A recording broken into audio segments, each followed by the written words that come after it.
Le ministre des Hydrocarbures, Bruno Jean-Richard Itoie, a pris part le mardi 1er juin à Brazzaville à la 17e réunion ministérielle qui a rassemblé en visioconférence 13 pays de l'Organisation des pays exportateurs de pétrole, en sigle OPEP, et leurs alliés. L'enjeu de cette rencontre virtuelle, déterminer le niveau de production de l'or noir en hausse après la traversée d'une crise sanitaire due à la pandémie du coronavirus qui n'a pas épargné le secteur pétrolier.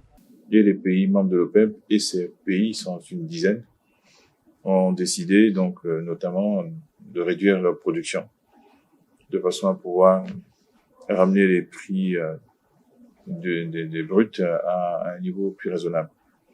Et donc, sur la base de cet accord qui a été signé entre les non-OPEP et les OPEP, chaque mois, une réunion se tient pour assurer la supervision de la mise en œuvre de cet accord, et par lequel donc tous les pays se sont engagés à réduire leur production, y compris le Congo-Brazzaville.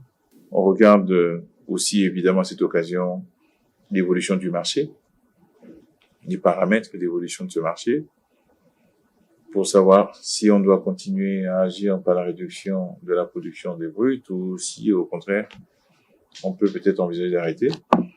Et si on doit continuer à réduire, déterminer le niveau de réduction à appliquer globalement, aussi le niveau de réduction à appliquer bien sûr par chaque pays.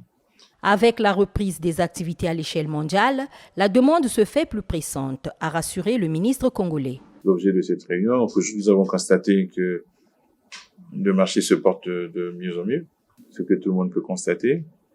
Il est alimenté par une demande liée à une reprise progressive de l'économie mondiale, bien sûr fortement perturbée par la riposte à la pandémie coronavirus qui a totalement bouleversé cette économie, bouleversé la demande.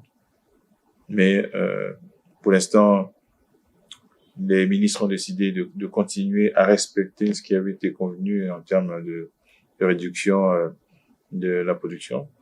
Une réduction qui avait été légèrement revue à la baisse il y a quelques mois déjà.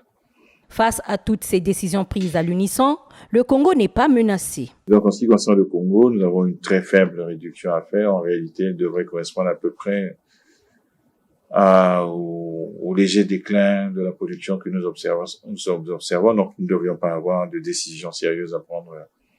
Et les Congolais n'ont pas à craindre que cela a un impact sur nos revenus, sur les ressources nationales. Au cours de cette même journée, le ministre Bruno Itoie a reçu en présentiel le directeur général du groupe Afrique Oil and Gas Corporation, AOGC, une société privée nationale évoluant dans le pétrole, venue présenter l'ensemble de leurs activités. AOGC a réussi à mettre en œuvre sur le champ de Pointe-Indienne cette campagne de forage et en voie de terminer son deuxième puits et amorcera un troisième puits au mois de juin 2021 afin de pouvoir, avec comme objectif à terme, atteindre une participation de 2500 à 5000 barils par jour.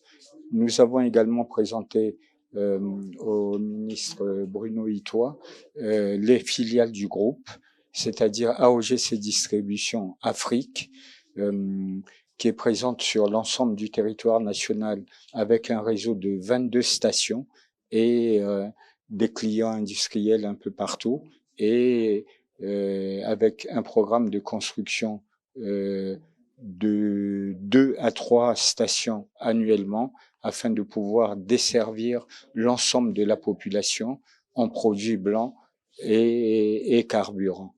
Au nom des sages du département du Kwilu, le représentant de cette communauté s'est engagé à soutenir Bruno Jean-Richard Itoie dans ce parcours ministériel.